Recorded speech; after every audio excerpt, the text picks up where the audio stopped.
and welcome back to Global Value. In today's video, we are going to be performing a fundamental stock analysis of Bristol-Myers Squibb Company, ticker symbol BMY. Bristol-Myers Squibb is a pharmaceutical business that's known for paying out high dividend yields. It's also made a number of high-profile acquisitions in recent years, and in stark contrast to the S&P 500, Bristol-Myers Squibb is up 12.5% so far this year. Currently, they are trading for a stock price of $70.16 per share. Over the past year, they're only up 8%. Going back 3 years, they're up almost 13% compounded annually. Over 5 years, that's only 2% compounded annually. Over 10 years, here we're more at average, about 7.5% compounded annually. And going back prior to the global financial crisis, Bristol-Myers Squibb has compounded at a rate of 6% annually. Keep in mind that this is not including their dividends. Currently, they have about a 3% dividend yield. Bristol-Myers Squibb has seen a drawback from their recent 52-week high. They're down about $10 from that, and they are up more than $17 from their 52-week low. They are a very large pharmaceutical business. They have a $148 billion market cap. For some background about the business, Bristol-Myers Squibb discovers, develops, and markets drugs for various therapeutic areas, such as cardiovascular, cancer, and immune disorders. A key focus for Bristol is immuno-oncology, where the firm is a leader in drug development. Unlike some of its more diversified peers, Bristol has exited several non-pharmaceutical businesses to focus on branded specialty drugs, which tend to support higher pricing power. The company sells its products to wholesalers, distributors, pharmacies, retailers, hospitals, clinics, and government agencies. The business was formerly known as Bristol-Myers Company, and the company was founded in 1887 and is headquartered in New York, New York. So over the past few years, Bristol-Myers Squibb has made some key acquisitions. Back in January of 2019, they acquired Celgene for $74 billion. In October of 2020, they acquired MyoKardia for $13 billion. And just this year, in June of 2022, they acquired Turning Point Therapeutics for $4 billion. They've spent a ton of money in the last few years alone making these acquisitions, almost $90 billion. And they have a market cap of $148 billion here. A large percentage of the business's capital is riding on the back of these acquisitions. So for our fundamental analysis today, we are going to be performing the Select 6 analysis, taking a checklist-style approach of 6 standard financial metrics to come to a holistic and beginning understanding of Bristol-Myers Squibb based off of their business fundamentals. This analysis is still evolving, and it's an opportunity to learn in public. So with that said, let's get right into it. Starting off with metric number 1, we want their average return on capital over the last 5 years to be above 14%. The reasons for this are that the average publicly listed business earns about a 7% return on capital. So by asking for 14% here, we're looking at businesses that are twice as good as average. So that's going to build in some margin of safety based on the quality of the business. Then secondly, over the long run, over the course of decades, a stock is going to return approximately what its underlying business returns, and these business returns are captured here by return on capital. So Bristol-Myers Squibb had very high, well above average returns on capital prior to their acquisition of Celgene in 2019. Since 2019, they've been steadily increasing their returns on capital. They earned about 11.5% return on capital in 2021, and over the last 12 months, they've earned about a 13% return on capital. So over the last 5 years, Bristol-Myers Squibb earns 13.99% returns on capital in an average year. So we are tantalizingly close to the metric we're looking for here at 14%. But unfortunately, we're going to hold firm. This is going to be an X to start off here on Bristol-Myers Squibb. Can't get much closer than that. Metric number 2, we're taking a high-level look at the cash coming into the business. We're looking for revenues, net incomes, and free cash flows to have grown over the last 5 years. This metric is all or nothing in nature. Either all 3 of these are up for a check, and if even one of these is down, this metric is going to be an X in its entirety. No surprise here that with these big acquisitions, Bristol-Myers Squibb has grown all 3 of these metrics. Their revenues have more than doubled over this time frame. Their net incomes are up by about 7 times. And their free cash flows have more than tripled, close to quadrupled. So big checks here on the backs of those acquisitions. Metric number 3, here we're looking for earnings per share growth over the last 5 years. So this builds off of the previous metric, but here we're taking the perspective of an individual shareholder in the company based off of their per share metrics. So this metric includes both their earnings and their shares outstanding. Based off of their earnings, not surprising that this metric is going to be a check as well. One thing to note here is that over the last 5 years, Bristol-Myers Squibb has diluted existing shareholders by about 32%. So they've been issuing shares as part of those acquisitions. So a big part of valuing this business is going to be understanding whether or not management did a good job in making those acquisitions. Did those acquisitions add value based on the price that Bristol-Myers Squibb paid for them? So that's something that's going to be an absolute key as you research more into the business. This is another check here on metric number 3. Metric number 4, we're looking for 5-year free cash flow per share growth. Again, here, this is going to be a check. Over the long run, these numbers should more or less balance out. And so as an individual shareholder in Bristol-Myers Squibb, in 2017, you were entitled to $2.57 of free cash flow for each share you held in the business. And at the end of 2021, you were entitled to $6.86 of free cash flow for each share you held. So this has more than tripled over this time frame. Again, even with their dilution, this is very strong to see here, and this is another check. So far, through 4 metrics, even though we were so close on metric number 1, we've got 3 checks. Metric number 4, we want their net debt, which is long and short-term liabilities minus cash and short-term investments, to be below the amount of free cash flow that they've generated in the past 5 years.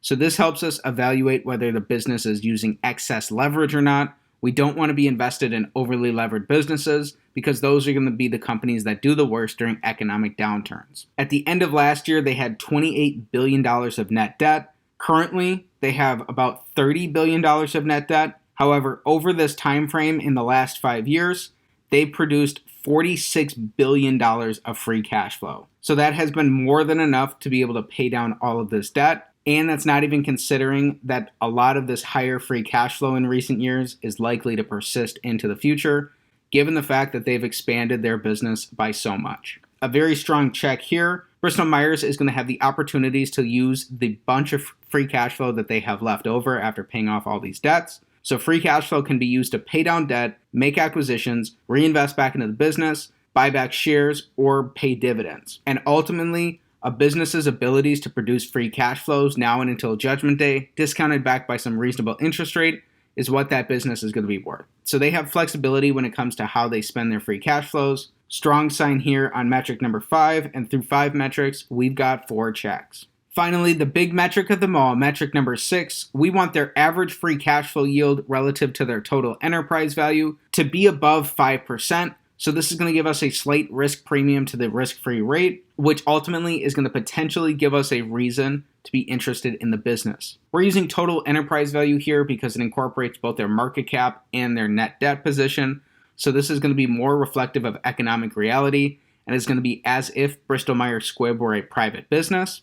So currently they have a total enterprise value of about $178 billion. And as we found out, over the last 5 years, they've produced about $46 billion of free cash flow, which means that in an average year, they're producing about $9.25 billion of free cash flow. So when we divide that average free cash flow of $9.25 billion by $178 billion of total enterprise value, we come out with an average 5-year free cash flow to enterprise value yield of a little above 5%. So this is going to be a check here on metric number 6. Another thing to note is that because of these recent acquisitions from Bristol-Myers Squibb, they have significantly increased the amount of free cash flow that they're generating in their business. So in the last 12 months, they actually generated about $14 billion of free cash flow. So based off their current free cash flow yield to their total enterprise value, that would actually provide a yield of about 7.9%. So that's even higher than their average metric here. And so either way you slice it, it looks like the business is strongly cash flow generative relative to their enterprise value currently. Here we're taking a look at their dividend profile. They have steadily increased their dividends per share in each of these past 5 years, and they've steadily increased their free cash flows per share in all 5 years as well.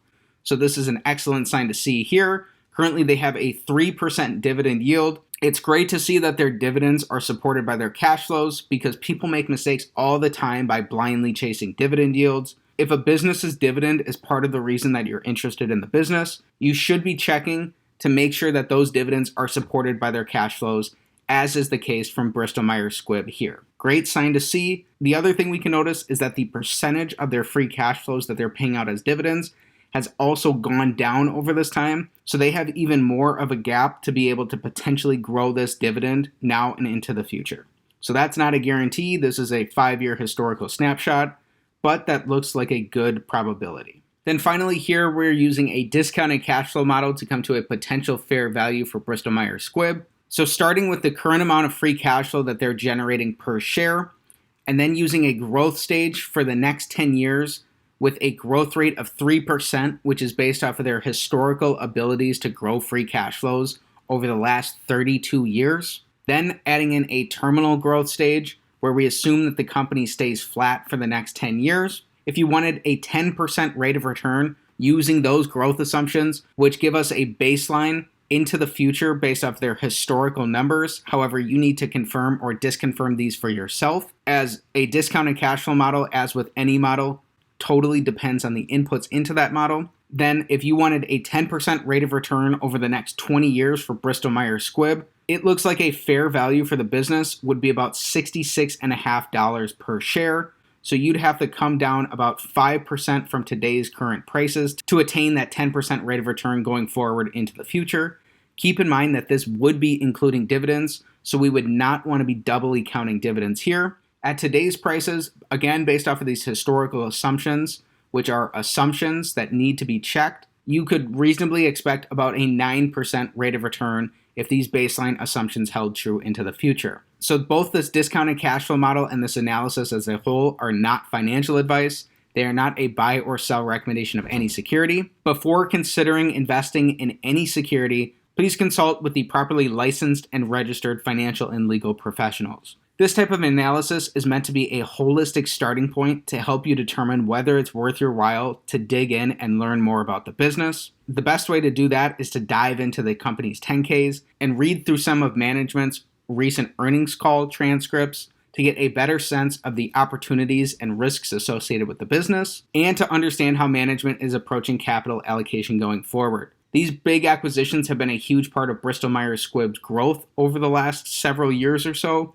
So it's really important that you understand whether these have been value acquisitive for existing shareholders and what management plans to do about this going forward. So in summary, Bristol-Myers Squibb checks the box on 5 out of 6 metrics. They were almost a perfect 6 for 6, but they were also tantalizingly close on their average returns on capital, being only 0.01% away there. Over the last 5 years, on the back of some major acquisitions, they've grown their revenues, earnings, and free cash flows. They've also increased those per share metrics, despite taking on a good amount of debt to support those acquisitions and diluting shareholders over this time frame by about 30%.